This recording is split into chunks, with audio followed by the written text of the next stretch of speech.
নমস্কার, আপনাদের সকলকে স্বাগত জানাই এনবিপি ইউনানি আয়ুর্বেদা রিসার্চ সেন্টারের অনুষ্ঠানে। জানেন যে এই অনুষ্ঠান মানেই আপনাদের শারীরিক সমস্যা নিয়ে যেখানে আমরা কথা বলে থাকি। অবশ্যই আপনাদের শারীরিক সমস্যাটা নিয়ে আপনারাও কিন্তু সরাসরি ডক্টরের সাথে আলোচনা করতে পারেন এই অনুষ্ঠানে। সেই সুযোগটা সবসময় আপনাদেরকে দেওয়া হয় এনবিপি ইউনানি আয়ুর্বেদা রিসার্চ সেন্টারের অনুষ্ঠানে। আপনারা সকলে জানেন যে এটা লাইভ ফোনিং অনুষ্ঠান। আমি আরও একবার বলে দিচ্ছি, এখন এটা লাইভ ফোনিং অনুষ্ঠান হচ্ছে। আপনারা প্লিজ ফোন করুন, আপনাদের যে কোনো সমস্যা নিয়ে আপনারা কল করুন। আপনার টিভি স্ক্রিনে দুটো ল্যান্ডলাইন নাম্বার যাচ্ছে, সেই দুটো নাম্বারে কল করে আপনার যে কোনো ধরনের সমস্যা নিয়ে ডক্টরের সাথে সরাসরি আলোচনা করতে পারেন। এনবিপি ইউনানি আয়ুর্বেদা রিসার্চ সেন্টারে কিন্তু এখন প্রত্যেকটা মানুষ ভরসা করতে শুরু করেছেন, ভরসা করে জায়গাই বটে। কারণ এখানে এসে প্রত্যেকটা মানুষ সুস্থ হয়ে তবেই গিয়ে বাড়ি ফেরেন। আর যারা অসুস্থ, যারা অনেক জায়গা থেকে চিকিৎসা করিয়ে এসেছেন কিন্তু কোনো সুফল পাননি, তারাও কিন্তু মানে আসার সময় হয়তো অতটা ভরসা নিয়ে আসতে পারছেন না, কিন্তু যখন বেরোচ্ছেন তখন কিন্তু একটা হাসি মুখ নিয়ে বেরোচ্ছেন এবং তাদের ভরসাটা কোথাও একটা দ্বিগুণ বেড়ে যাচ্ছে। এবং তারা গিয়ে পরবর্তীকালে তাদের পরিবার পরিজন বলুন বা তাদের যা চেনা পরিচিত মানুষজন আছে তাদেরকে গিয়ে সাজেস্ট করছেন যে এনবিপি ইউনানি আয়ুর্বেদা রিসার্চ সেন্টারে শরণাপন্ন হন। যদি আপনার শারীরিক কোনো সমস্যা থেকে থাকে, আপনি যদি পুরোপুরিভাবে সুস্থ হতে চান, পুরোপুরিভাবে কিওর হতে চান, তাহলে কিন্তু একবার অন্তত এনবিপি ইউনানি আয়ুর্বেদা রিসার্চ সেন্টারের হাত ধরতেই হবে। কারণ এখানে আপনার চিকিৎসাটা একেবারে শুধুমাত্র গুরুত্ব বলবো না, একেবারে চিরুনি তল্লাশির মতন আপনার চিকিৎসাটা করা হয়। একদম আপনার কোথা থেকে আপনার রোগটা বাসা বেঁধেছে, কবে হয়েছে, কি কারণে হয়েছে, সমস্ত কিছু কিন্তু আপনাকে ডিটেলসে জানিয়ে দেওয়া হয়।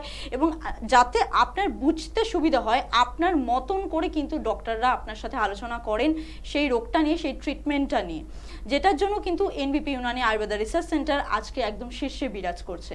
সেটার জন্যই কিন্তু আপনারা দেরি করবেন না, আমরা মূল অনুষ্ঠানে প্রবেশ করছি। এনবিপি ইউনানি আয়ুর্বেদা রিসার্চ সেন্টারের আজকে আমাদের স্বনামধন্য ডাক্তার আমাদের সাথে রয়েছেন ডক্টর এস ভাদুরী। নমস্কার ডাক্তারবাবু। নমস্কার।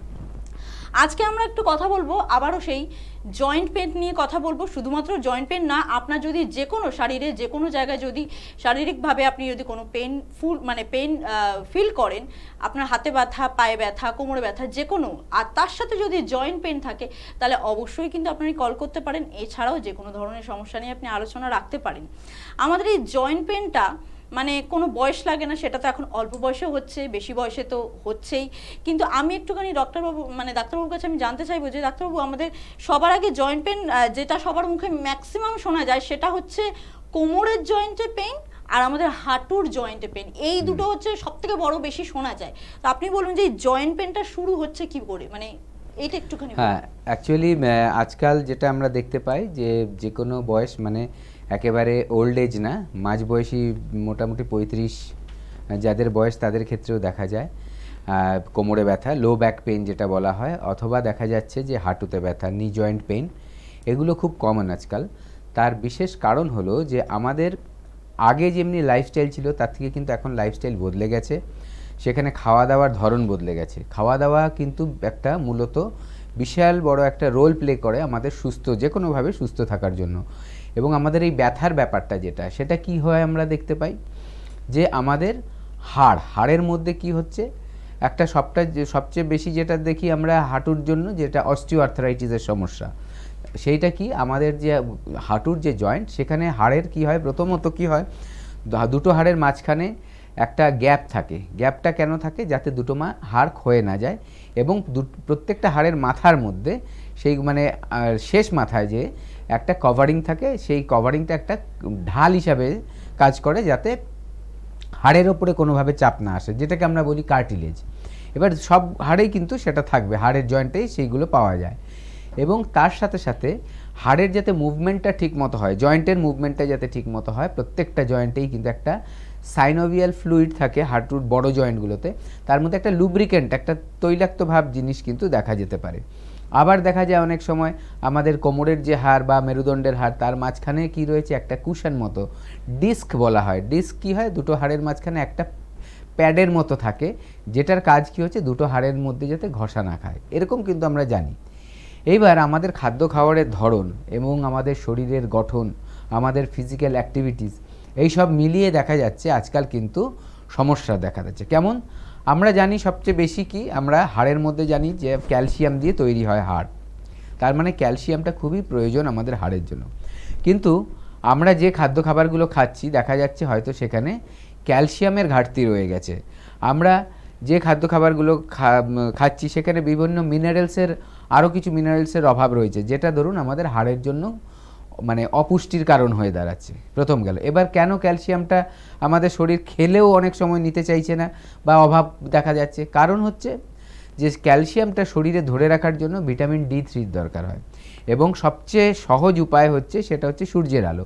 কিন্তু আজকাল আমরা যেহেতু লাইফস্টাইলটা এমন হয়ে গেছে, যারা বাড়িতে বসে আছে, একটা ফ্ল্যাটের মধ্যে আছে বা বাইরে যাওয়ার ব্যাপারটা একেবারেই কমে গেছে, সেখান থেকে সে সূর্যের আলো ঠিক মতো রেগুলার পাচ্ছে না। আবার যারা বাইরে বেরোচ্ছে তাদের বেশিরভাগ শতাংশই কি গাড়ি করে যাচ্ছে, গাড়ি করে আসছে, অফিসে ঢুকে যাচ্ছে, কাজের জায়গায় ঢুকে যাচ্ছে এবং আবার ফিরে আসছে। তাতে কি হচ্ছে, যেহেতু ভিটামিন ডির অভাবটা পড়ছে, সেই জন্য শরীরে আবার ক্যালসিয়ামের অভাবটাও কিন্তু সৃষ্টি হচ্ছে। আরেকটা যে জিনিস আমরা যেটা দেখতে পারি, যে মানুষের ওজন অতিরিক্ত মাত্রায় বেড়ে যাচ্ছে, এবং অতিরিক্ত মাত্রায় ওজন বাড়ার ফলে কি হচ্ছে, আমাদের যে একটা প্রাকৃতিকভাবে যে আমাদের ন্যাচারালভাবে যে ওজনটা শরীরের থাকা উচিত এক একজনের হাইট অনুযায়ী সেটা কিন্তু নির্ধারণ হয়, এটা হচ্ছে ন্যাচারালি থাকতে হয়।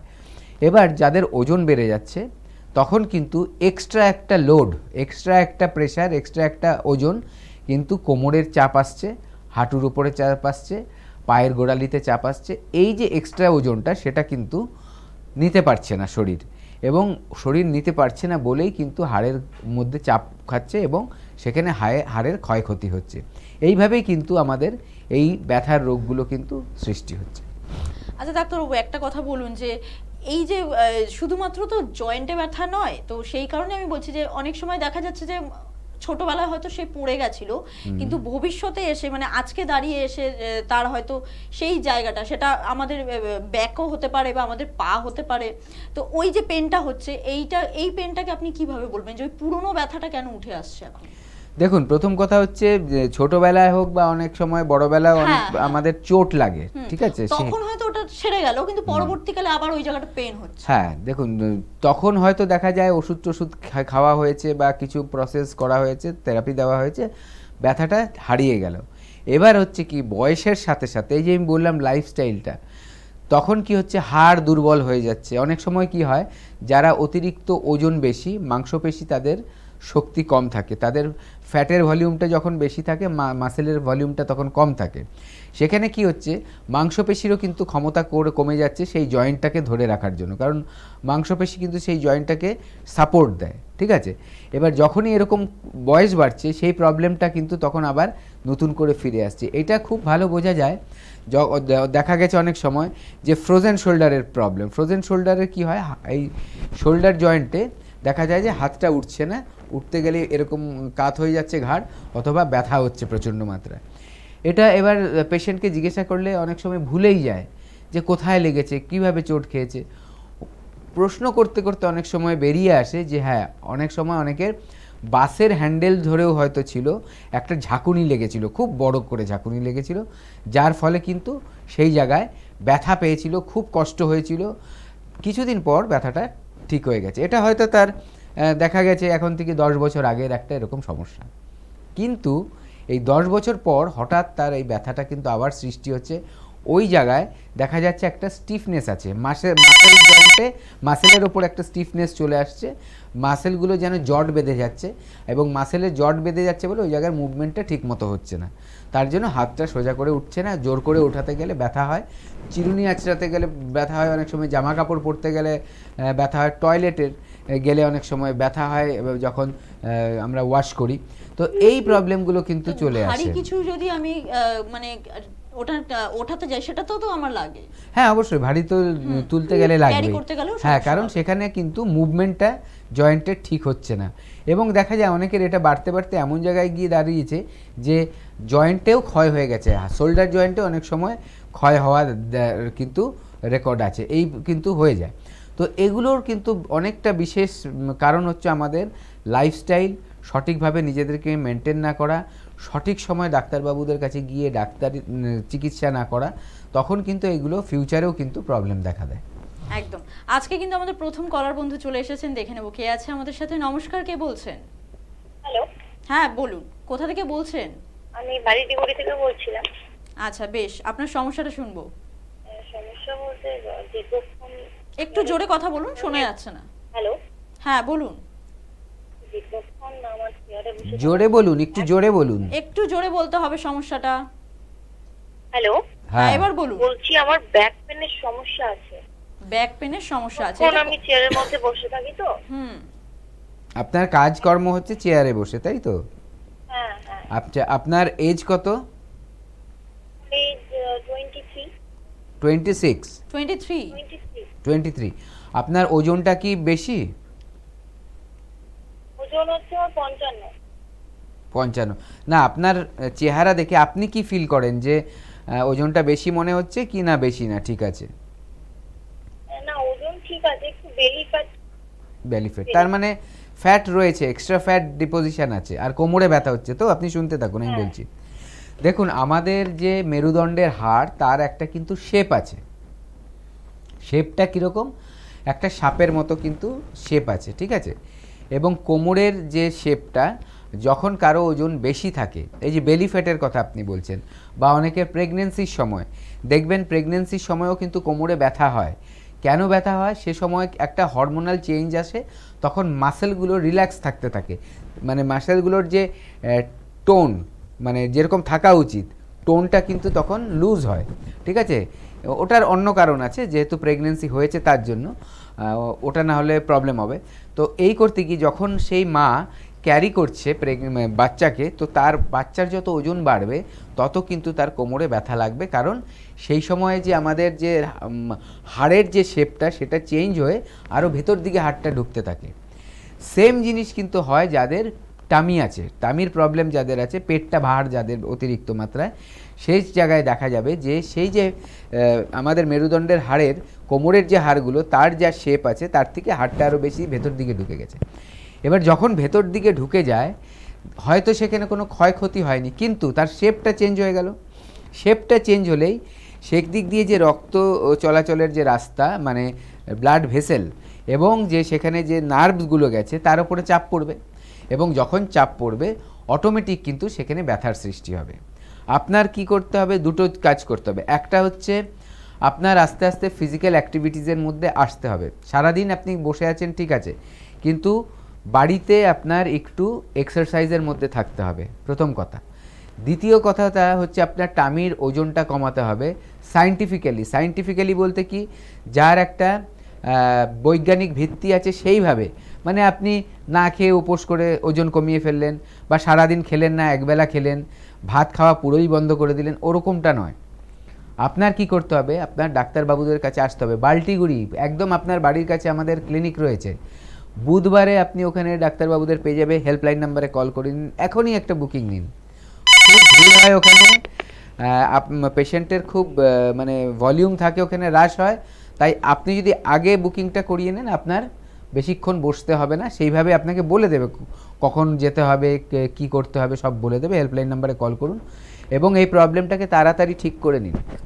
এখন যদি এটা ঠিক না করেন, আপনার 23 বছর বয়স, যখন আপনার এটা 32 হয়ে যাবে, তখন দেখবেন নতুন প্রবলেম চলে এসছে, ওখানে কিন্তু ক্ষয় হওয়া শুরু হবে হাড়টার মধ্যে। এবং ক্ষয় যখন হবে, তখন কিন্তু যেটা আজকে হয়তো 1 মাস 2 মাস ওষুধ খেয়ে আপনি লাইফস্টাইল চেঞ্জ করে ঠিক করে ফেলতে পারছেন, তখন সেটা কিন্তু সময় অনেক বেশি লাগবে। আর আজকে যে কষ্টটা হচ্ছে তার থেকে অনেক বেশি কষ্ট কিন্তু আপনার তখন পেতে হবে। তাই দেরি না করে হেল্পলাইন নাম্বারে কল করুন, একটা অ্যাপয়েন্টমেন্ট নিয়ে এই সপ্তাহতে কিন্তু আপনি এটা দেখিয়ে নিন। হেল্পলাইন নাম্বারটা আপনাদের জন্য একবার 9830235527, আরেকটা নাম্বার 9830235537। দুটো হেল্পলাইন নাম্বার আছে। ডাক্তারবাবু যেমন বলেন, এই হেল্পলাইন নাম্বারে আপনি কিন্তু কল করে সবার আগে বুকিংটা, অ্যাপয়েন্টমেন্টটা ফিক্সড করুন, এবং যেটা আপনার নিয়ারেস্ট চেম্বার হবে, যেখানে আপনার ইচ্ছা হবে, সেখানেই আপনি ডাক্তারদের সাথে যোগাযোগ করতে পারবেন। কোনো বন্ধু অনেকক্ষণ থেকে অপেক্ষা করে আছেন, দেখে না বুকে আছে। নমস্কার, কে বলছেন? হ্যাঁ নমস্কার ম্যাডাম। হ্যাঁ বলুন, কোথা থেকে বলছেন? হ্যাঁ আমি ডালহৌসি থেকে বলছি, অসিত পান্ডে কথা বলছি। আচ্ছা, কি সমস্যা আছে বলুন। সমস্যা বলতে গরমকালে হচ্ছে আমার হাতের চামড়া, হাতের যে তেলো হয় না, হাতের তেলোর চামড়াটা খুব উঠে যায়। আচ্ছা আচ্ছা, আমরা উঠছি। আচ্ছা, আর এখন আপনার বয়সটা একটুখানি ডাক্তারবাবুকে বলে দিন। বয়স ওই 34। আপনার কি ধরনের কাজকর্ম করতে হয়?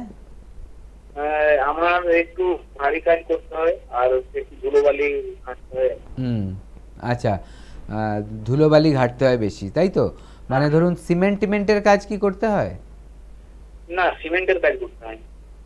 না, ধুলোবালি বলতে মানে আপনার কি কাজের মধ্যেই ওটা আছে, না ধুলোবালি পরিবেশে থাকতে হয়? আমি সেটাই বলতে চাইছি। ডেলিভারির কাজ করি আর কি। ডেলিভারি করেন তো? হ্যাঁ, আচ্ছা, মানে ধুলো ঘাটতে হয় না, ধুলো লেগে যায় আর কি, সেটাই ব্যাপার। হ্যাঁ হ্যাঁ হ্যাঁ, ঠিক আছে, মানে বাইরে কাজ করতে হয়, মেন হচ্ছে ওটাই। হ্যাঁ হ্যাঁ হ্যাঁ। আচ্ছা, আর আপনি জল কতটা খান? জল মোটামুটি সারাদিনে ধরুন না ওই 2 থেকে 2.5 লিটার। আর আপনার ইয়ে কি আছে, কোনো অন্য কোনো সমস্যা আছে, সুগার বা থাইরয়েড এই ধরনের কিছু? হ্যাঁ, সুগার একটু আছে। আচ্ছা, তার জন্য কি ওষুধ খেতে হচ্ছে? না, তার জন্য ওষুধ খেতে হয়নি, ডাক্তারবাবু বলেছেন যে মানে একটু কন্ট্রোল করতে খাবারটা, তাহলেই হবে। যে মানে একটু অল্প মাত্রায় আছে। আচ্ছা, এখন কি টেস্ট করিয়ে নরমাল পাচ্ছেন, না কন্ট্রোল করে, নাকি বেড়ে আছে? না, এমনি নরমালে আছে, মানে এবারে যখন একটু বেশি মানে মিষ্টি জাতীয় কিছু খাওয়া হয় তখন ওটা মানে বেড়ে যায় আর কি। রেগুলার টেস্ট করান তাই তো? মাঝে মাঝে টেস্ট করান? হ্যাঁ হ্যাঁ, মাঝে মাঝে আমি টেস্ট করি। ঠিক আছে, আপনি শুনতে থাকুন। দেখুন, আপনি যে ফোনটা করেছেন, আপনার প্রবলেম দুটো, একটা হচ্ছে সুগার আর একটা হচ্ছে হাতের চামড়া উঠছে। এবার কি হয়, যাদের সুগার থাকে তাদের কিন্তু চামড়াটা নষ্ট হয়, ঠিক আছে? দেখবেন স্কিনটা আগে যা ছিল সুগার ধরা পড়ার আগে, বা যদি আপনার সুগার ধরুন 1 বছর হয়েছে ধরা পড়েছে, তার ধরুন 2 বছর আগে কেমন ছিল, দেখবেন স্কিনটার থেকে এখন স্কিনটা খারাপ হয়েছে। তার সাথে সাথে আপনার কিন্তু বাইরে যেতে হয় যেখানে ডাস্ট খুব লাগে, আপনি যেটা বললেন একেবারেই ঠিক, ধুলোবালির মধ্যে আপনার চলাফেরা করতে হচ্ছে, এবং সেখানে সূর্যের আলোতেও স্কিনটা ড্যামেজ হয়, ঠিক আছে? আপনি যে ডেলিভারি দিচ্ছেন বোধহয় নিশ্চয়ই আপনার বাইক স্কুটার কিছু একটা ইউজ করতে হয়, সেখানে আপনার হাতের কাজটা খুব বেশি হয়, যেখানে হাতের স্কিন কিন্তু ড্যামেজ হয়। অনেকের ক্ষেত্রে দেখা যায় ওখানে চামড়া শক্ত হয়ে যাচ্ছে, আবার অনেকের ক্ষেত্রে দেখা যায় ওখানে হাত ঘষে যায়, কারণ স্কিন টাইপের জন্য। এইবার যদি আপনার যে সুগারটা হচ্ছে, আপনি এমন একটা স্টেজে আছেন যে এটা যদি দেখা যাচ্ছে এখনও বড় কিছু হয়নি, হয়তো প্রি ডায়াবেটিক, মানে এরপরে ডায়াবেটিস কন্ডিশনে হয়তো চলে আসবেন, যেটা পার্মানেন্ট বলে ধরা হয়, যে আপনার সারা জীবন ওষুধ খেতে হবে। কিন্তু আমি বলছি না, আপনার এই কন্ডিশনটা যে থেকে থাকে, আপনি কিন্তু সারা জীবন ধরে ওষুধ খেয়ে যেতে হবে না। একটাই কাজ করতে হবে, আয়ুর্বেদাতে এসে দেখাতে হবে। এনবিপি আয়ুর্বেদাতে যদি আপনি আসতে পারেন, এইটা কিন্তু আপনার পার্মানেন্টলি ঠিক হয়ে যাবে। আপনার কথা অনুযায়ী আমি যা শুনছি, এতে কিন্তু এটা পার্মানেন্টলি রিভার্স করা যায়, চেঞ্জ করা যায়, নর্মাল লাইফ। তখন আপনি মিষ্টি খেলেও বাড়বে না, কি লাইফস্টাইল থাকবে সব কিছু কিন্তু আপনার একটা কন্ট্রোলড হয়ে যাবে, সিস্টেমেটিক হয়ে যাবে। দেখবেন তখন এই যে স্কিনের যে ড্রাইনেস সেটাও কমে যাবে, স্কিনটা আরও 5টা সুস্থ মানুষের মতো হয়ে যাবে, অন্য প্রবলেম কিছু আসবে না। কারণ এই সুগার, এখন আপনার 34-এর মতো এজ, এই টাইমে যদি সুগারটা আপনি কন্ট্রোল না করেন, 10 বছর পরে ওটা শুধু সুগার বেড়ে গেছে তার জন্য ওষুধ খাচ্ছি থাকবে না, তখন দেখা যাবে আপনার কিডনি এফেক্ট করছে, হার্ট এফেক্ট করতে পারে, আপনার ব্লাড প্রেশারে এফেক্ট করবে, বিভিন্ন ধরনের সমস্যা, এমনকি ব্রেনেও এফেক্ট করে। আমরা অনেক সময় দেখেছি খুব সাংঘাতিক পর্যায়ে যদি মানে হাইপারগ্লাইসেমিয়া হয়ে যায়, সেখানে সুগারের মাত্রা এত বেড়ে যায় যে অনেকে কোমায় চলে যায়, সেটা রেয়ার কেস। কিন্তু আমি বলছি, রোগ তো আর আপনাকে সবসময় ভালোবেসে বলবেন আমি তোমার কাছে কম হব, আপনার মেনটেন করতে হবে, আপনার ঠিক করতে হবে নিজের শরীরকে, নিজেকে সুস্থ রাখতে হবে। আপনার যেটা ডেলিভারির কাজ, পরিশ্রমের কাজ, এবার আপনার যদি সুগার বেড়ে থাকে, দেখবেন আপনার কিন্তু আস্তে আস্তে ক্লান্তি ভাব চলে আসবে, টায়ার্ডনেস আসবে, মনে হবে বারে বারে খিদে পাবে। এবার যখন আপনি বারে বারে খাওয়াটা বাইরের থেকে খাচ্ছেন, সেই যে খাবারগুলো খাচ্ছেন, আটার খাবার, রুটির খাবার, যাই খান না কেন, ভাত আর আটা, এই দুটো জিনিসেরই কিন্তু শেষটা ভাবলে, কল্পনা মানে চিন্তা করলে দেখবেন এই জিনিসগুলোই সবচেয়ে বেশি খাচ্ছেন, ঠিক আছে? তো ওতে কী হবে, আপনার সুগার আরও বেড়ে যাবে, আবার ওষুধের ডোজ বাড়বে, আরও সুগার বাড়বে। এই করে করে একটা টাইমে আপনি আপনার যেই জায়গাটার থেকে আপনার এই ইনসুলিনটা বেরায় সুগারটাকে মেনটেন করার জন্য ব্লাডে, সেইটাই কিন্তু নষ্ট হয়ে যাবে। তখন কিন্তু ওষুধ ছাড়া আর আপনার একটুও চলার ব্যাপার নেই। তার জন্যই বলছি, আপনি সময় থাকতে ট্রিটমেন্টটা করান। ট্রিটমেন্টটা করালে কিন্তু আপনি ওষুধের ওপরে সারা জীবন আর মানে নির্ভর করে থাকতে হবে না, আপনি সুস্থ হয়ে যাবেন। হেল্পলাইন নম্বরে কল করে একটা একদমই। আমাদের কোনো কলার বন্ধু আছেন, আগে তার সাথে কথা বলে নিই, তারপরে আমি কোথায় কোথায় কোন চেম্বার আছে সেগুলো আপনাদেরকে বলে দেবো। নমস্কার, কে আছেন আমাদের সাথে? নমস্কার দিদি। হ্যাঁ বলুন, কোথা থেকে বলছেন? আমি চন্দ্রনগর থেকে বলছি। আচ্ছা, আপনার সমস্যাটা শুনবো। সমস্যা আমার হলো, আমার আজকে 2 দিনের আগে আমার একটা এক্সিডেন্ট হয়েছিল, একটা গালের দাগ ছিল, দাগটা একদমই উঠছেই না। দাগটা উঠছে না, তাই তো? কিসের দাগ ছিল? কিসের দাগ এটা? এটা আমি মোটরসাইকেলের থেকে পড়ে গেছিলাম। অ্যাক্সিডেন্ট হয়েছিল? অ্যাক্সিডেন্ট হয়েছিল। আচ্ছা, এটা কি দাগটা যেটা আছে এটা কি কালো একটা নর্মাল দাগ আছে স্কিনের ওপরে, নাকি এটা একটা উঁচু মতো হয়ে গেছে? না স্যার, একটা নর্মালি দাগ আছে, বলে দাগটা পুরো কালো হয়ে গেছে। আচ্ছা, আপনি একটা কাজ করুন, আমাদের যে হেল্পলাইন নাম্বার আছে সেখানে কিন্তু হোয়াটসঅ্যাপ আছে, ঠিক আছে? এই হোয়াটসঅ্যাপে আপনার ছবিটা পাঠিয়ে দিন। আর আরেকটা কাজ করুন, আপনাকে তাহলে এখান থেকে অ্যাপয়েন্টমেন্ট দিয়ে দেওয়া হবে, সেদিন এসে আপনি ডাক্তারবাবুকে দেখাবেন দাগটা। উনি যদি মনে দেখে বুঝে যায় যে হ্যাঁ এটাকে ঠিক করা সম্ভব, তাহলে কিন্তু এর ট্রিটমেন্ট আছে। কারণ আমাদের কিন্তু এনবিপি আয়ুর্বেদাতে স্কিনের জন্য কিন্তু নতুন নতুন কিন্তু বিভিন্ন ধরনের ট্রিটমেন্ট আসছে, যার মাধ্যমে কিনা দাগকে হালকা করা যায়, হেয়ারের কোনো সমস্যা থাকলে সেটাকে কমানো যায়, স্কিনের ওপরে গ্লো ভাবটা যাতে যাদের কমে গেছে সেটা ঠিক করা যায়, যাদের স্কিনে বয়সের ছাপ পড়ে যাচ্ছে সময়ের আগে সেগুলোকে ঠিক করা যায়, যারা চাইছেন যে বয়সটা বেড়ে যাচ্ছে কিন্তু যাতে আমাকে দেখতে আমার এতটা বয়স মনে না হয়, দেখতে আরও গ্ল্যামারাস লাগে, তাদেরও ট্রিটমেন্ট কিন্তু এখন এনবিপি আয়ুর্বেদাতে রয়েছে। তাই টেনশন না করে, চিন্তা না করে ফেলে রাখবেন না, বলবো হেল্পলাইন নাম্বারে কল করুন, একটা অ্যাপয়েন্টমেন্ট নিন, এসে ডাক্তারবাবুদের দেখান। সঙ্গে থাকুন। আপনাদেরকে চেম্বারগুলো আমি একটু বলে দিই। আপনারা ডক্টর বি শর্মাকে পেয়ে যাচ্ছেন মধ্যমগ্রামে সোমবার এবং শুক্রবার, সেটা দুপুর 12টা থেকে বিকেল 3টে অবধি। আর একটা কথা বলে রাখি, আপনারা সকলে জানেন যে এনবিপি ইউনানি আয়ুর্বেদা রিসার্চ সেন্টারের হেড অফিস কিন্তু মধ্যমগ্রাম। হাওড়া শিবপুরে আপনারা পেয়ে যাচ্ছেন মঙ্গলবার এবং রবিবার। মঙ্গলবার দিন হাওড়া শিবপুরে পাচ্ছেন দুপুর 12টা থেকে বিকেল 3টে অবধি, এবং রবিবার দিন আপনারা পাচ্ছেন হাওড়া শিবপুরে রবিবার দিন পাচ্ছেন সকাল 11টা থেকে দুপুর 1টা অবধি। হাওড়া দাসনগর বাল্টিকুড়ি বাজারে পেয়ে যাচ্ছেন আপনারা বুধবার দিন দুপুর 12টা থেকে বিকেল 3টে অবধি। শোভাবাজার পাচ্ছেন বুধবার দিন বিকেল 4টে থেকে সন্ধ্যে 6টা অবধি। আর আমতলার বন্ধুরা পেয়ে যাচ্ছেন দক্ষিণ 24 পরগনার দক্ষিণ 24 পরগনার বন্ধুরা পেয়ে যাচ্ছেন আমতলায় চেম্বার, সেটা পাচ্ছেন আপনারা বৃহস্পতিবার দুপুর 12টা থেকে বিকেল 3টে অবধি। কালীঘাটের ল্যান্সটাউনে আপনারা পাচ্ছেন মঙ্গলবার এবং বৃহস্পতিবার, সেটা পাচ্ছেন বিকেল 4টে থেকে সন্ধ্যে 6টা অবধি। আর আরেকটা দিন পাচ্ছেন কালীঘাটের ল্যান্সটাউনে, সেটা হচ্ছে রবিবার দিন দুপুর 2টো থেকে বিকেল 4টে অবধি। খিদিরপুরেও কিন্তু আপনারা পেয়ে যাচ্ছেন শনিবার দিন দুপুর 2টো থেকে বিকেল 4টে অবধি। এছাড়াও আপনারা এন ভট্টাচারিয়াকে পাচ্ছেন বর্ধমান, বোলপুর, আসানসোল, বাঁকুড়া, খড়গপুর, গুয়াহাটি, জামশেদপুর, দুর্গাপুর এবং পাচ্ছেন আপনারা আগরতলা ও মেছেদাতে। আর ডক্টর এ হালদারকে আপনারা পাচ্ছেন আরামবাগ, হলদিয়া, কৃষ্ণনগর, হেরিয়া, বহরমপুর এবং দিল্লিতে।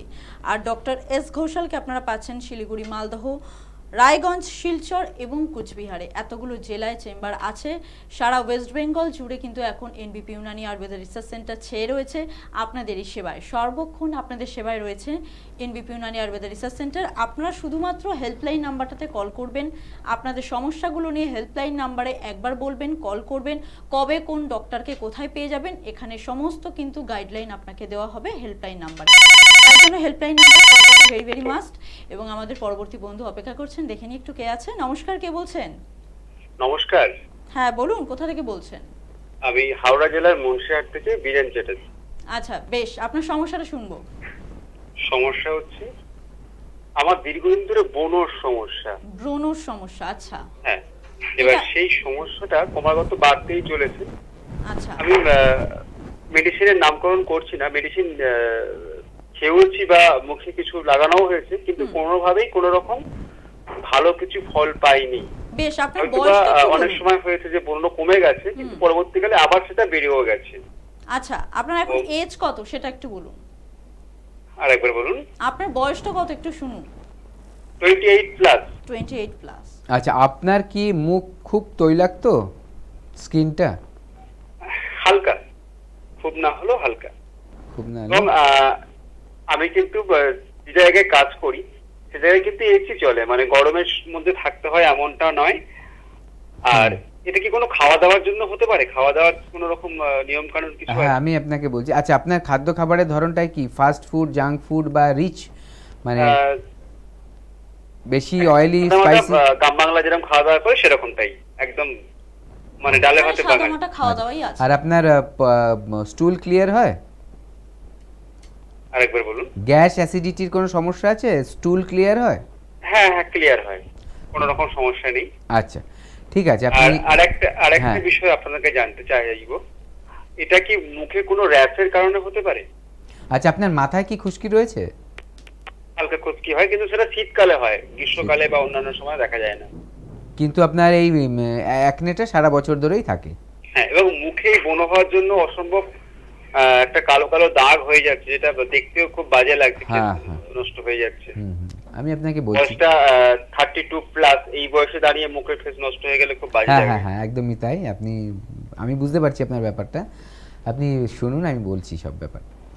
দেখুন প্রথম কথা জানতে হয় যে আমাদের এই ব্রণ যেটা বা অ্যাকনে যেটা বলি সেগুলো কেন হয়। আমাদের মুখের যে চামড়া তার মধ্যে কিন্তু সেবেশিয়াস গ্ল্যান্ড বলে একটা গ্ল্যান্ড থাকে, সেই গ্ল্যান্ডের কাজ হচ্ছে সিবাম বলে একটা রস বের করা, ঠিক আছে।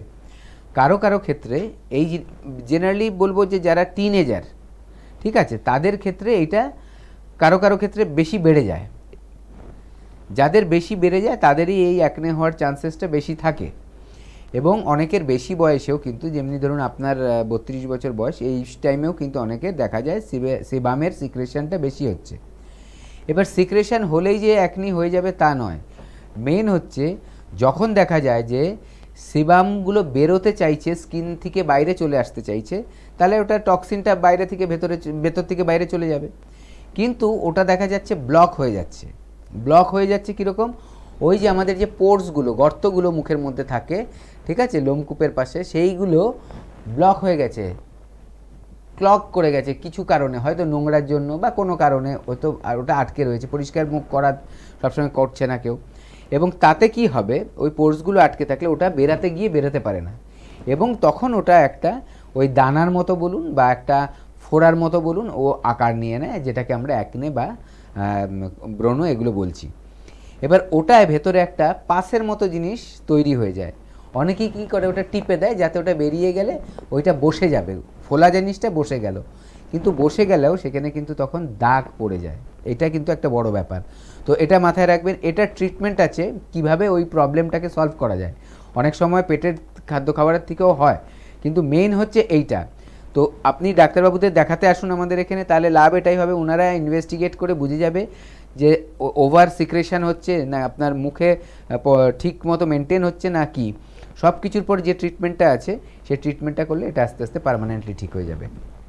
একদমই তাই। আমরা কিন্তু একটুখানি দেখে নেব যে এনবিপি ইউনানি আয়ুর্বেদা রিসার্চ সেন্টারে এসে এখানকার পেশেন্টরা কি বলছেন, মানে তারা এনবিপি ইউনানি আয়ুর্বেদা রিসার্চ সেন্টারে এসে কতটা খুশি এবং কেনই বা খুশি।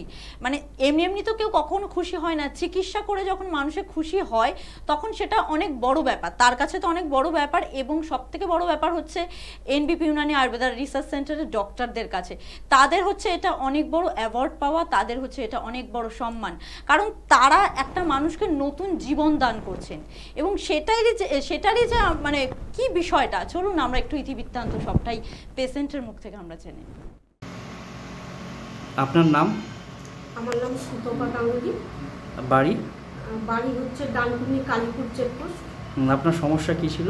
আমার সমস্যা ছিল বলতে, প্রথমে আমার সকালবেলায় ঘুম থেকে উঠে হাঁটতে পারতাম না, গোড়ালির প্রচণ্ড যন্ত্রণা হতো। তারপরে এই অবস্থায় আমি প্রচুর অ্যালোপ্যাথিক দেখাই, অ্যালোপ্যাথিক ওষুধ খাই, ক্যালসিয়াম খাই, কিন্তু আমার তাতে কোনো রিকভার হয়নি। তারপর আমি সেটা করে হোমিওপ্যাথিকে চলে যাই। হোমিওপ্যাথিকেও প্রায় আমি 2-3 বছর করি। হোমিওপ্যাথিকে কখনো কম কখনো বেশি এরকম হয়ে যায়, কিন্তু আমার সেইভাবে রিকভারটা হয়নি।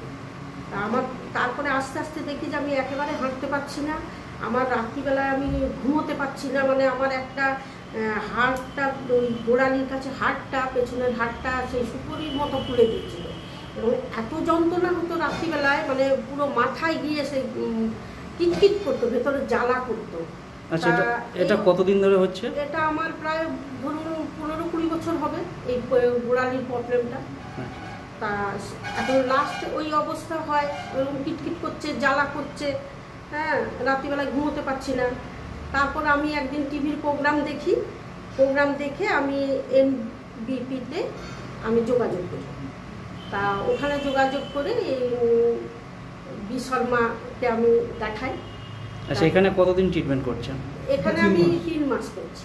আচ্ছা, 3 মাস এখন treatment কি করছি। রকম আছেন? এখন আমি খুব ভালো আছি। আমার গোড়ালির যে একটা প্রবলেম ছিল, আমি যে 20 বছর ধরে গোড়ালির প্রবলেমে ভুগছিলাম, এটা আমি বুঝতেই পারছি না।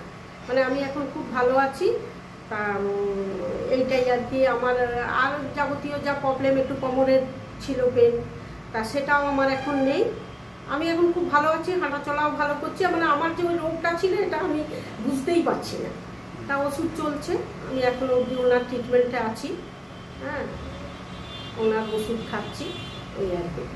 আচ্ছা, আপনার নাম? আমার নাম সুতপা গাঙ্গুলি। আচ্ছা, বাড়ি? বাড়ি কালীপুর চেকপোস্ট, ডানকুনি। ঠিক। নাম? বিনয় দে, কোথা থেকে এসছেন? জাঙ্গিপাড়া, হুগলি থেকে। আচ্ছা, আপনার কি সমস্যা? আমার সমস্যা অর্শ আজকে 16 বছর আগে হয়েছিল। মানে ব্লাড আসতো পায়খানা করতে গেলে। হ্যাঁ, তো সেটা হোমিওপ্যাথি বা অন্যরকম করে কোনো কিছু হয়নি সুরাহা। আমি এখানে মোটামুটি দেখালাম এনবিপি ওষুধ খেয়ে। তো আপনার 15 দিনেই অনেক সুস্থ, মানে পুরোপুরি প্রায় সুস্থ। হ্যাঁ, কষ্ট পাচ্ছিলাম সেই কষ্টগুলো আর নেইও। আচ্ছা, কতদিন ট্রিটমেন্ট করাচ্ছেন এখানে? এখানে 15 দিন ট্রিটমেন্ট করাচ্ছি। নাম? নাম বিনয় দে। আপনার নাম কি? আমার নাম বিনয় বিশ্বাস। আপনার কি অসুবিধা? আমার প্রস্রাবের অসুবিধা ছিল, কিডনির অসুবিধা ছিল। কিডনিতে কি ছিল?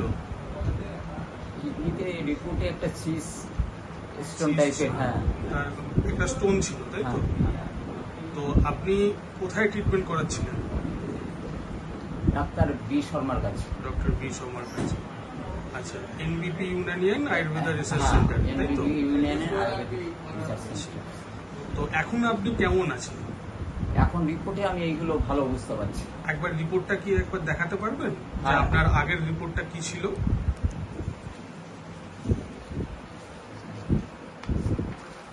এক এক করে দেখান। আগের রিপোর্টটা আগে দেখান।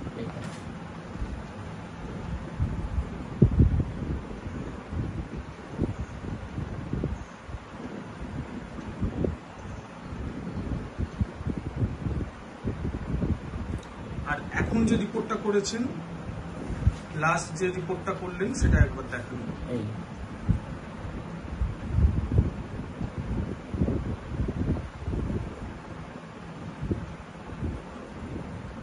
তাহলে রিপোর্টে আপনি একদমই সুস্থ আছেন, তাই তো? হ্যাঁ। যে রোগীর জন্য এসেছিলেন, কিডনির যে সমস্যাটা, সেখান থেকে আপনি সুস্থ আছেন, তাই তো? আপনার নাম? আমার নাম বিনয় বিশ্বাস। বাড়ি বারাসাত। ফিরে এলাম আবারও আপনাদের কাছে এনবিপি ইউনানি আয়ুর্বেদা রিসার্চ সেন্টার অনুষ্ঠান নিয়ে। আপনাদের সাথে কিন্তু আজকে স্টুডিওতে উপস্থিত আছেন ডক্টর এস ভাদুরী।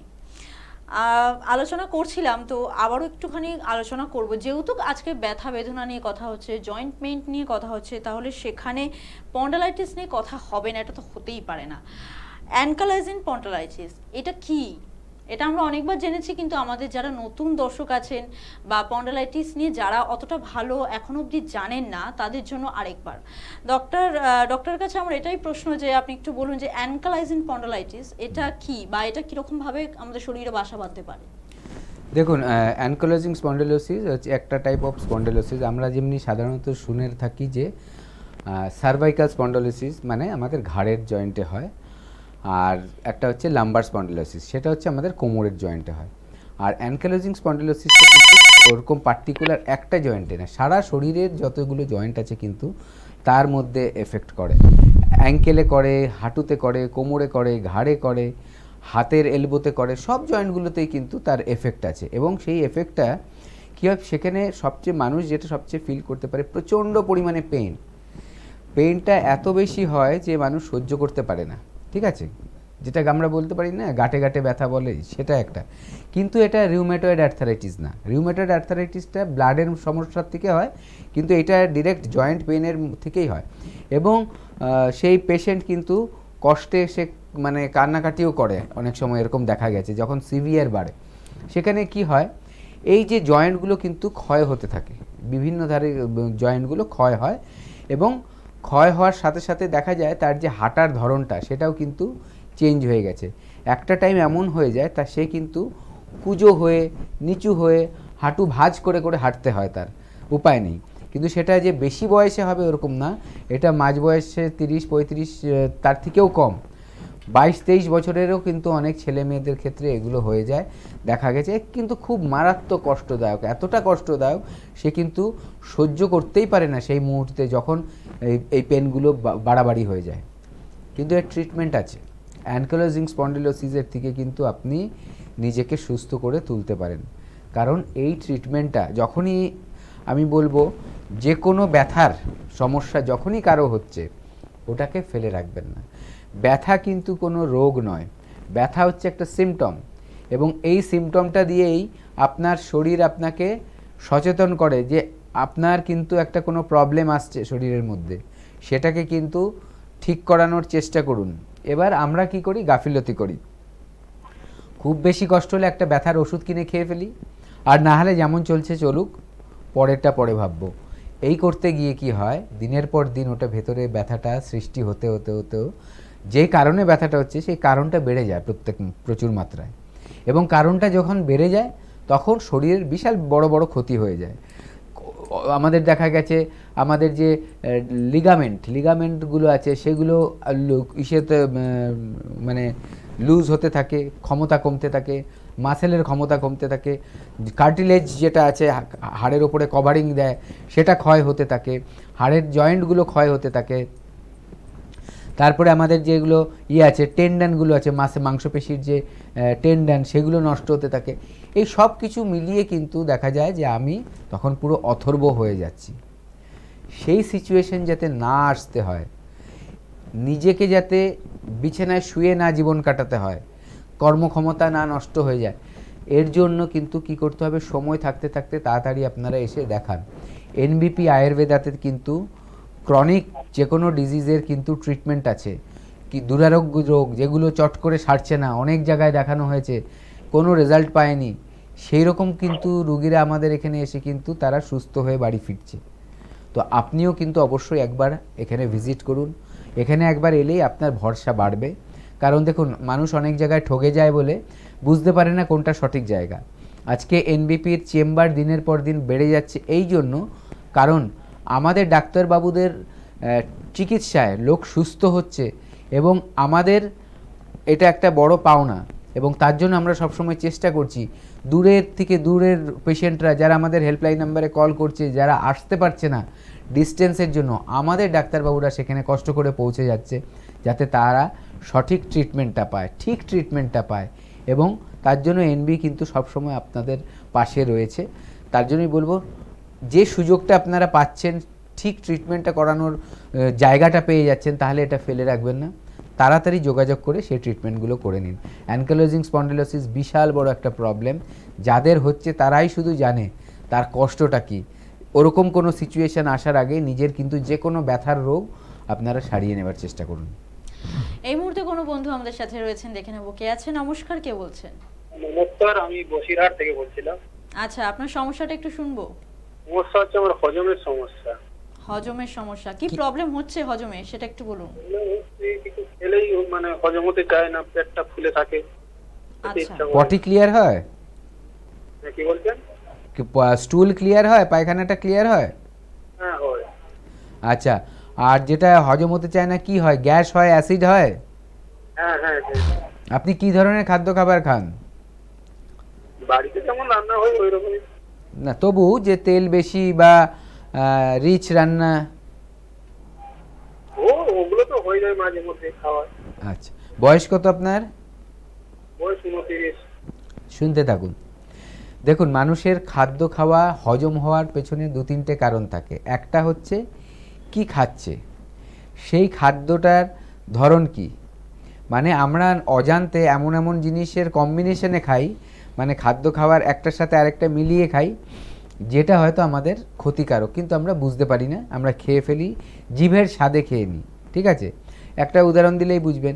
মাংসের সাথে বা রিচ খাবার মানে মাংস, ডিম, মাছ এগুলোর সাথে কোনো দিন দই জাতীয় খাবার খেতে নেই, দই মিশিয়ে খেতে নেই। এটা হচ্ছে প্রথম কথা। কিন্তু আমরা আজকাল রান্নার মধ্যে মাছ মাংস ডিমের মধ্যে দই দিয়ে দিচ্ছি, ঠিক আছে, এটা একটা তাহলে ওটা কি ক্ষতিকারক হয়ে গেল আমার শরীরের জন্য, কিন্তু আমরা ওটা খাচ্ছি, এটা গেল। এরকম আরও অনেক কিছু আছে, এটা জাস্ট একটা উদাহরণ দিয়ে আপনাকে বোঝাতে চাইলাম। এগুলো দেখতে হয় যে আমি কি যেগুলো খাচ্ছি ঠিক খাচ্ছি কিনা। তারপরে আরেকটা আমরা ভুল করি, আমরা যে মশলা দিই, গুঁড়ো মশলা বা বেটে যে মশলাটা দিচ্ছি, সেই মশলাটা আমরা কিন্তু খুব তেলের মধ্যে ভেজে কষিয়ে নিই। কি বলি, আমাদের রান্নার টেস্ট বাড়বে। এইটা করতে গিয়ে এই যে সবজিতে যে বা রান্নায় যে মশলাগুলো দেওয়া হতো, ভারতীয় মশলাগুলোর কিন্তু আয়ুর্বেদিক গুণ আছে, ঠিক আছে, কিন্তু সে যখন বেশি ভাজা হয়ে গেল ওটার গুণটা নষ্ট হয়ে গেল। তখন হয়তো খেতে স্বাদ লাগলো, কিন্তু ওর যে হজম করার যে ক্ষমতা, জিরা হজম করতে সাহায্য করে, আদা হজম করতে সাহায্য করে, ঠিক আছে, এরকম সব কিছুই রয়েছে তার যেগুলো গুণাগুণ রয়েছে হজমের জন্য ভালো, সেগুলো নষ্ট যখনই হয়ে যাচ্ছে, আমরা খাচ্ছি আর আরাম করে খাচ্ছি খাবারটা, কিন্তু দেখা যাচ্ছে তখন আর হজম হতে পারছে না খাবারটা, কারণ সেটা আমার শরীরে গিয়ে যেভাবে হজম হওয়ার সিস্টেমটা কাজ করতো সেই সিস্টেমটা ভালো মতো কাজ করতে পারছে না। এগুলো ব্যাপার আছে। তার সাথে সাথে আমি কখন খাচ্ছি এটাও একটা বড় ব্যাপার। সাধারণত কি হয়, আমাদের বেশি খাওয়াটা হওয়া উচিত দুপুরবেলা। আমরা কি করি, রাত্রেবেলা আরাম করে গিয়ে রাত্রে বেশিরভাগ খাওয়াটা, বড় খাওয়াটা খাই, দিনের বেলা কোনো মতে খেয়ে নিলাম। এই যে সময়ের চেঞ্জটা, এটা কিন্তু আমাদের হজমের মধ্যে বিশাল বড় কাজ করে, কারণ আমাদের যে খাদ্য খাওয়া হজম হওয়ার জন্য যে অগ্নিটা দরকার, তার মধ্যে যে ডাইজেস্টিভ ফায়ার বলা হয়, যেটার মাধ্যমে আমাদের আয়ুর্বেদা মতে খাদ্য খাওয়ার হজম হয়, তার সবচেয়ে ভালো টাইম হচ্ছে যখন সূর্য মাথার ওপর থাকে 12টা। এবার আমি যদি সেই খাওয়াটা বেলা শেষের দিকে খেতে থাকি, দুপুরের খাওয়া খাচ্ছি 3টে 4টে, আবার বেশিটা গ্যাপ পড়ছে না, আবার আমি ধরুন 10টা 11টায় খেয়ে ফেলছি, আর সারাদিন কিছু খেলাম না। এই যে ঠিক সময়ে না খাওয়া, এটাও কিন্তু একটা বড় একটা প্রবলেমের সৃষ্টি করে, যে আমার হজম না হওয়ার। এবং তার সাথে সাথে দেখা যাচ্ছে আমার পটিটা ক্লিয়ার হচ্ছে না। এই সব কিছু হয়ে কি হয়, পেটের মধ্যে কিন্তু গ্যাস তৈরি হয়। ঠিকমতো বাজে জিনিসটা শরীর থেকে যদি না বেরাতে পারে, তাহলে ওটা গ্যাস তৈরি হবে। এবং যদি অতিরিক্ত মাত্রায় পেটের মধ্যে অ্যাসিড তৈরি হয়, তাহলে ওটা কারো কারো ক্ষেত্রে ওটা অ্যাসিড বুক জ্বালা করবে, গলা জ্বালা করবে, মুখ দিয়ে অনেকের চলে আসে, অনেকের তেতো ঢেক ওঠে বলছে, এগুলো কিন্তু তার জন্যই সৃষ্টি হয়েছে। তাই এগুলো ঠিক রাখার জন্য প্রথমে ভিতরের শরীরটাকে আমার ঠিক করতে হবে, তার জন্য আসতে হবে এনবিপিতে। এনবিপিতে এলে ডাক্তারবাবুরা ওষুধ দেবে, যার যার পঞ্চকর্মা থেরাপি দরকার তাদেরকে পঞ্চকর্মা করাবে, করিয়ে আপনাকে সুস্থ করে দিল, এবং তার সাথে বলে দেবে যে আপনি কিভাবে মেনটেন করলে সব ধরনের খাবারই খেতে পারবেন, কিন্তু মেনটেন করলে আপনি আর অসুস্থ হবেন না, সেই বুদ্ধিটাও কিন্তু দিয়ে দেবে ডাক্তারবাবুরা। একদম, যেটা সব সময় আমরা বলে থাকি যে এনবিপি ইউনানি আয়ুর্বেদা রিসার্চ সেন্টারে কিন্তু আপনাকে কোনো কিছু থেকে বাধা দেওয়া হচ্ছে না, আপনাকে সঠিক গাইডলাইনটা দেওয়া হয়। কোনো বন্ধু অপেক্ষা করছেন, দেখে নি কে আছে। নমস্কার, কে বলছেন? নমস্কার, আমি শেওড়াফুলি থেকে বলছিলাম। আচ্ছা, কি সমস্যা আছে আপনার?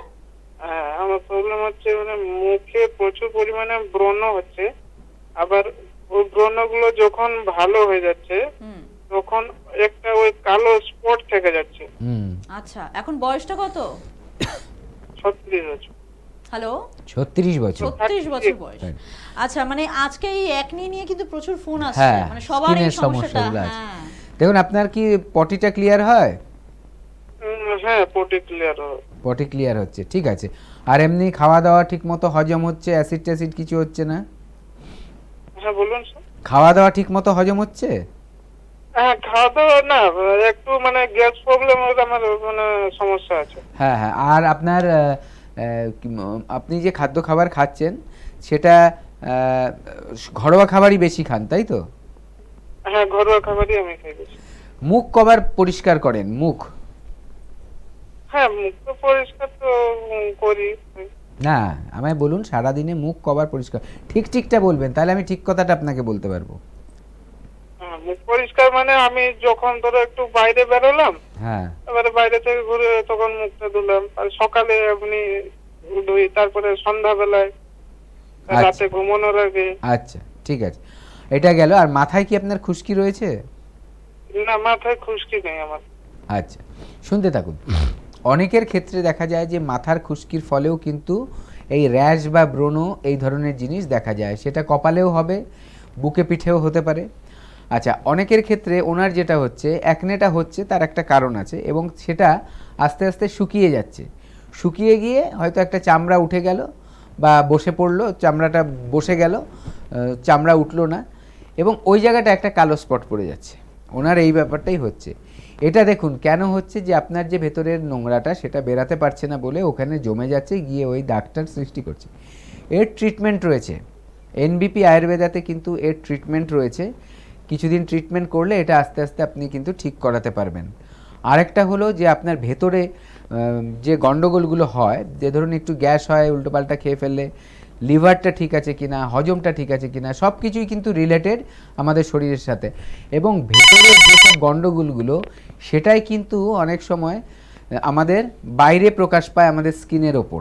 ঠিক আছে, ভেতরে গণ্ডগোল আছে, সেটার রিফ্লেকশন কোথায় হয়, আমরা কোথায় বুঝতে পারবো, ডাক্তারবাবুরা বুঝতে পারে, স্কিনে তার কিন্তু ছাপ পড়ে যায় বিভিন্নভাবে। তো আপনারও কিন্তু সমস্যাটা ভেতর থেকেই আসছে, এমন নয় যে বাইরে থেকে চলে এসছে ব্যাপারটা। তার জন্য আপনার এটা ট্রিটমেন্ট করাতে হবে। ট্রিটমেন্ট করালে কিন্তু আপনার এটা আস্তে আস্তে ঠিক হয়ে যাবে। আপনি হেল্পলাইন নাম্বারে ফোন করুন, জেনে নিন এনবিপির নিয়ারেস্ট, আপনার বাড়ির নিয়ারেস্ট কোথায় আপনার চেম্বার রয়েছে, সেখানে গিয়ে দেখিয়ে এটা ট্রিটমেন্ট করলে আপনি ঠিক হয়ে যাবে। দেখে নেবো এবার পরের বন্ধু আমাদের সাথে কে আছে। নমস্কার, কে বলছেন? নমস্কার দিদি। নমস্কার ডাক্তারবাবু। হ্যাঁ বলুন, কোথা থেকে বলছেন? আমি কলকাতা থেকে। আচ্ছা, আপনার সমস্যাটা শুনবো। সমস্যা বলতে ডাক্তারবাবু পেটের সমস্যা। পেটের সমস্যা বলতে পেট ক্লিয়ার হচ্ছে না। পেটের সমস্যা কতদিন ধরে হচ্ছে?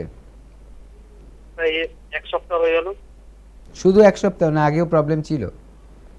আগে এমনি হতো না, ইদানিং দেখছি ঠিকঠাক। মানে কি হচ্ছে পেটের সমস্যাটা, কি হচ্ছে আপনার? স্কুল পাস হচ্ছে না। হ্যাঁ, হ্যালো, একটু জোরে বলতে হবে। হ্যালো, হ্যাঁ একটু জোরে বলুন, কি সমস্যা হচ্ছে? প্রত্যেকদিন পটি ক্লিয়ার হয় না। আচ্ছা, পটি ক্লিয়ার হয় না। পটি ক্লিয়ার হয় না আর গ্যাস হয়, তাই তো? হ্যাঁ। আর কি ধরনের খাদ্য খাবার খান আপনি? সবকিছু মিলিয়ে। সবকিছু মিলিয়ে বাইরের খাবার দাবার খাচ্ছেন? ভাজা পোড়া খেতে হয়, বাড়িরও খেতে হয়, সব মিলিয়ে খেতে হয়। ঠিক আছে, আমি বুঝতে পেরেছি। আপনি শুনতে থাকুন। দেখুন, আমাদের হজম শক্তির জন্য, মানে হজম ঠিক হওয়ার জন্য আমাদের পেটে বিভিন্ন অংশগুলো কাজ করে, তার মধ্যে লিভারও একটা বড় ব্যাপার। এইবার বাইরের খাবারের মধ্যে বিষাক্ত জিনিস বেশি থাকে একদম।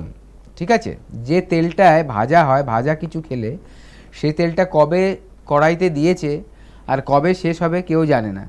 যেদিন থেকে ফার্স্ট দোকান চালু হয় সাধারণত দেখা যায় যে সেই তেলটা কিছুটা রয়ে যায়, পরের দিন তার উপরেই তেল দেওয়া হয়।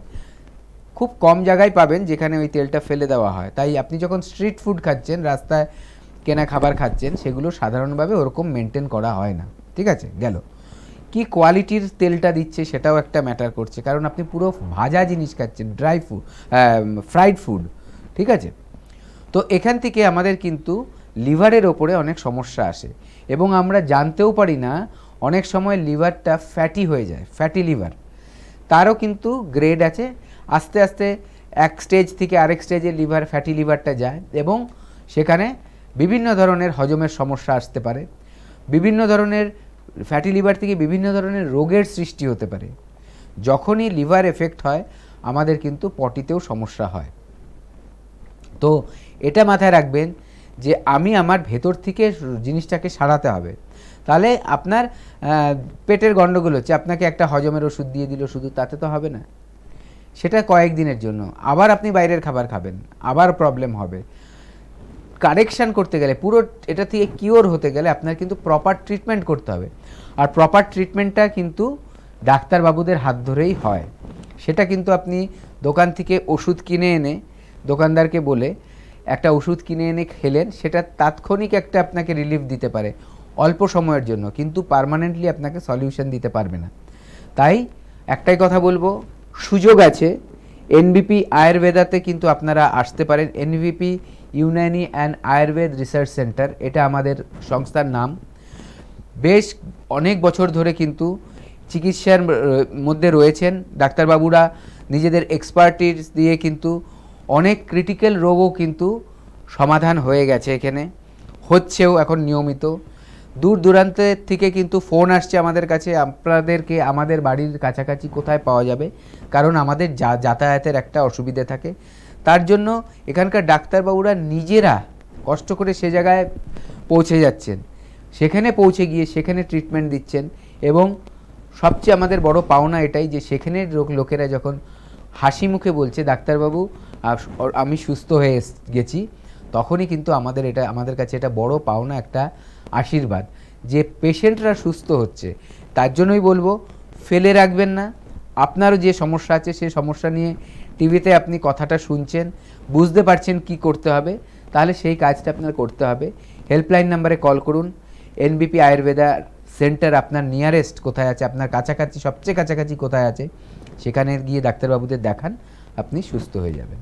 আচ্ছা স্যার, আমি একটা কোয়েশ্চেন করি, যেহেতু আজকে অ্যাকনে নিয়ে এতগুলো ফোন এলো, স্কিন প্রবলেম নিয়ে যখন মানুষে বলছে, তখন আমার একটা প্রশ্ন যে এই যে ওই পেশেন্টের সাথে যে কথা হলো, উনি যে বললেন যে উনি দিনে অনেকবার করে মুখ ধোন, কিন্তু আমার প্রশ্ন এই জায়গাটাতে যে মানে শুধুমাত্র কি একটা পরিষ্কার জল দিয়ে আমরা মুখ ধুলাম তাহলেই কি আমাদের স্কিনটা পরিষ্কার হয়ে গেল? সেখানে কি ফ্রেশ ওয়াশ এগুলো কি প্রয়োজন আছে? একদম একদম, বাহ, ভালো প্রশ্ন এটা।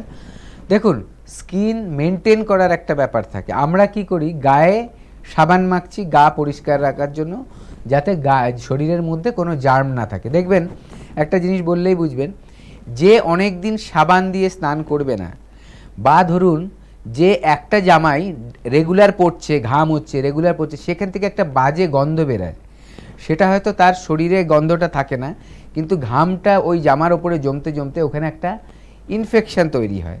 ঠিক আছে, জামাটার মধ্যে কোনো একটা জার্ম তৈরি হয়, যার জন্য তার একটা বাজে স্মেল তৈরি হয়। সেটা হয়তো সেই ব্যক্তির গায়ের গন্ধ নয়, বা গা ঘেমে গেছে বলে গন্ধ নয়, কিন্তু জামাটা চেঞ্জ করছে না বলে একটা নোংরা একটা গন্ধ কিন্তু সৃষ্টি হয়। আমরা রাস্তায় চলতে গিয়ে অনেক সময় ফিল করতে পারি। ঠিক আছে, এটা আপনি নিজেও ভাববেন, অনেক সময় দেখতে পাবেন। এটা গেল। তার মানে কি আমাদের শরীরটা আমরা পরিষ্কার রাখছি না, তাদের ক্ষেত্রেই কিন্তু এটা হবে। যারা নিজেদের শরীরটা পরিষ্কার রাখবে তাদের ক্ষেত্রে হবে না। রেগুলার যদি কেউ সাবান দিয়ে ঠিক মতো স্নান করে, কেন সাবান দিয়ে করার দরকার? যাতে আমার লোমকূপগুলো নোংরা না জমতে পারে, আমার গায়ে নোংরা না জমতে পারে। তার ফলে কি হবে, আমার যখন গায়ের ভেতর থেকে ঘামটা বেরিয়ে আসবে, যেটা আমাদের কি শরীর থেকে টক্সিনটা বের করে দেয়, খারাপ জিনিসটাকে বের করে দেয়, সেটা যখন বেরিয়ে আসবে সেই বেরোনোর জন্য রাস্তাটা খোলা পেয়ে যাবে। ঠিক আছে, এটা গেল। মুখের ক্ষেত্রেও কিন্তু এটা আরও বেশি যত্ন নেওয়ার ব্যাপার আছে। শুধু দেখুন, আপনি শুধু জল দিয়ে মুখ ধুলে হয়তো ধুলোবালি চলে যেতে পারে, কিন্তু ধুলোবালিটা গিয়ে আবার আপনার মুখের যে গর্তগুলো আছে, পোর্সগুলো আছে, লোমকূপগুলো আছে, সেখানে জমাও হবে। ঠিক আছে, এবার একটাই লাভ, জল দিয়ে মুখ ধুলে হাইড্রেটেড থাকবে, মানে সেখানে ময়েশ্চারটা থাকবে বেশি জলে। এটা বেশি দরকার, আমরা করি গরমকালে বেশি, কিন্তু শীতকালেও আমাদের জল দেওয়া উচিত মুখের মধ্যে, নাহলে আমাদের আর্দ্রতাটা হারিয়ে যায়, ময়েশ্চারটা হারিয়ে যায়। ঠিক আছে, এবার আসছি পরিষ্কারটা কিন্তু আমাদের বুঝে করতে হবে। এমন কিছু দিয়ে পরিষ্কারটা করতে হবে, তার নিয়ম আছে, যে আমার স্কিন টাইপ অনুযায়ী কী ধরনের জিনিস আমার ইউজ করতে হবে। যাদের অ্যাকনি আছে তাদের কি ইউজ করতে হবে, যাদের অ্যাকনি নেই তারা কি ইউজ করতে হবে, এই সব গাইডেন্স কিন্তু আপনারা আমাদের এনবিপি ইউনানি অ্যান্ড আয়ুর্বেদাতে এলে কিন্তু পেয়ে যাবেন। এখানে কিন্তু সেই সবের ট্রিটমেন্ট হয়, এবং আমাদের যেসব জিনিস ইউজ করতে হয় সেগুলো একদম অথেন্টিক জিনিস, সেগুলো একদম স্পেসিফিক্যালি আপনার স্কিনের জন্যই তৈরি হয়েছে। আপনি ইউজ করলে বুঝতে পারবেন সেই জিনিসগুলো। তো এই ট্রিটমেন্টগুলো আমাদের এখানে কিন্তু রয়েছে, ঘাবড়ানোর কিছু নেই। কতবার ক্লিন করবেন তারও একটা ব্যাপার আছে। অতিরিক্ত মাত্রায় যদি আপনি ফেস ওয়াশ দিয়ে দেন তারও কিন্তু আবার একটা নেগেটিভ এফেক্ট আসবে, তাহলে কবার করব। এইগুলোর কিন্তু বুঝতে হবে আপনার স্কিন টাইপ অনুযায়ী, এক একজনের এক এক রকম। অয়েলি স্কিনে একরকম, ড্রাই স্কিনে একরকম, নর্মাল স্কিনে একরকম। কোন ধরনের ইউজ করতে হবে সেটাও কিন্তু জানার ব্যাপার আছে। তাই বলবো, স্কিনের প্রবলেম থাকলেও আপনারা নিয়ে চলে আসুন এনবিপি আয়ুর্বেদাতে, এখানে এসে দেখাবেন। এখানে ডাক্তারবাবুরা কিন্তু আপনাকে প্রপার গাইডেন্স দেবে, প্রপার মেডিসিন দেবে, প্রপারভাবে কিন্তু থেরাপির মাধ্যমে আপনাকে এগুলো সব ঠিক করে দেবে। একদম। আমাদের আজকের লাস্ট কলারই আমি বলবো, দেখিনি একটু কথা বলে কি যিনি আছেন। নমস্কার, কে বলছেন? নমস্কার, আমি দুর্গাপুর থেকে বলছি, অজিত ঘোষ। হ্যাঁ বলুন, কি সমস্যা আছে, একটু জোরে কথা বলবেন।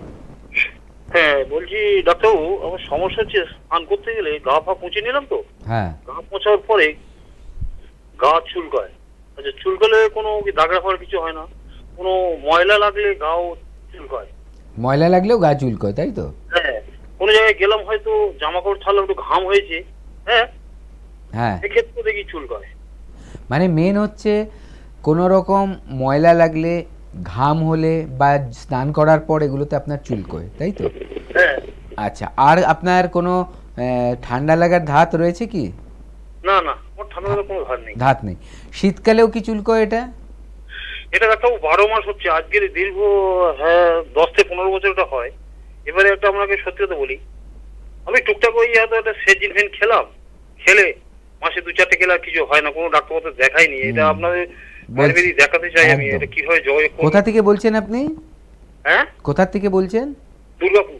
দুর্গাপুর। আপনি শুনতে থাকুন, আমি বলছি। এই যে আপনার প্রবলেমটা, এটা হচ্ছে আপনার অ্যালার্জিক রিয়াকশন, অ্যালার্জি।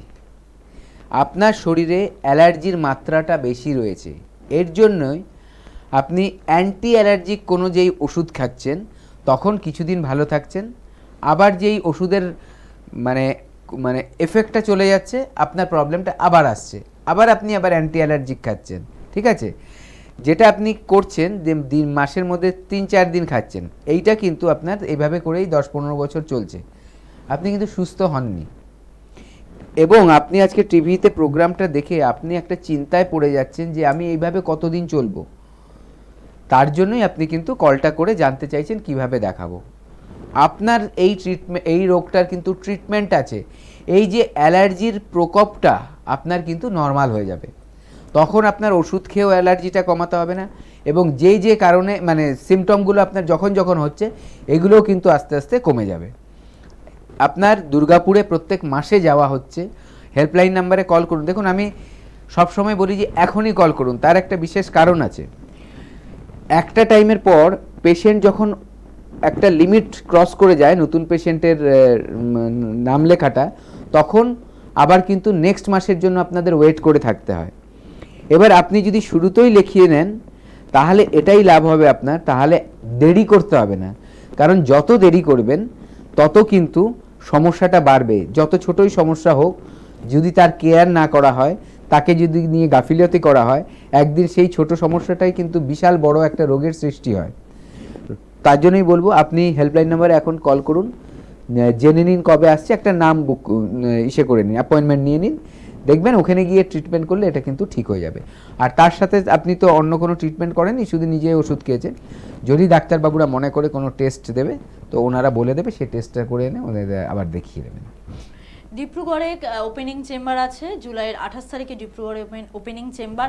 যারা ভিজিট করতে চাইছেন তারা বুক করুন, এবং হেল্পলাইন নাম্বার তো আপনাদের জন্য দেওয়া আছে, আপনাদের টিভি স্ক্রিনে হেল্পলাইন নাম্বার যাচ্ছে, সেই হেল্পলাইন নাম্বারে কল করে অ্যাপয়েন্টমেন্ট ফিক্সড করে তবেই কিন্তু চেম্বারে আসতে হবে। আজকে আর হাতে সময় নেই, আজকে আমাদেরকে বিদায় নিতে হবে। আগামী দিন এইভাবেই আপনাদের কাছে আবারও ফিরে আসবে এনবিপি ইউনানি আয়ুর্বেদ রিসার্চ সেন্টার অনুষ্ঠান নিয়ে। ততক্ষণ আপনারা সকলে সুস্থ থাকবেন, ভালো থাকবেন, ভালোবাসা।